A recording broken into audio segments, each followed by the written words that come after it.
নারায়ণগঞ্জ সোমারগাঁয়ে বিক্রি কারাকালে নিষিদ্ধ পিরানহা মাছ ভ্রাম্যমাণ আদালত পরিচালনা করে জব্দ করেছে উপজেলা প্রশাসন ও মৎস্য অধিদপ্তর।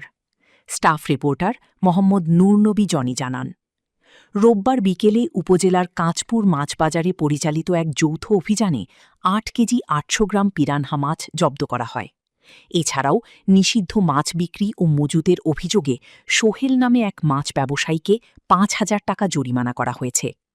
অভিযানের নেতৃত্ব দেন সোনারগাঁও উপজেলা সহকারী কমিশনার ভূমি ও নির্বাহী ম্যাজিস্ট্রেট তৌফিকুর রহমান ও সিনিয়র উপজেলা মৎস্য কর্মকর্তা মাহমুদা আক্তার।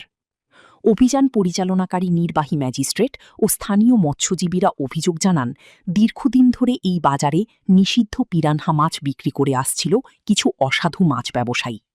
রোববার বিকেলে গোপন সংবাদের ভিত্তিতে প্রশাসনের পক্ষ থেকে অভিযান পরিচালনা করা হয়। অভিযানকালে সিনিয়র উপজেলা মৎস্য কর্মকর্তা মাহমুদা আক্তার বলেন, মৎস্য সুরক্ষা ও সংরক্ষণ আইন ১৯৫০ অনুযায়ী অভিযান পরিচালনা করা হয়েছে। মাছ বিক্রেতাকে ৫,০০০ টাকা জরিমানা করা হয়েছে। সহকারী কমিশনার ভূমি ও নির্বাহী ম্যাজিস্ট্রেট তৌফিকুর রহমান বলেন, পিরানহা মাছ বাজারে বিক্রি ও চাষ সরকারিভাবে নিষিদ্ধ। এটি দেখতে রূপচাঁদা মাছের মতো হওয়ায় এক শ্রেণীর অসাধু ব্যবসায়ী সাধারণ মানুষকে বিভ্রান্ত করে বিক্রি করছে। তিনি আরও বলেন, অভিযানে জব্দকৃত মাছ বিধি মোতাবেক ধ্বংস করা হয়েছে। এ ধরনের অভিযান অব্যাহত থাকবে।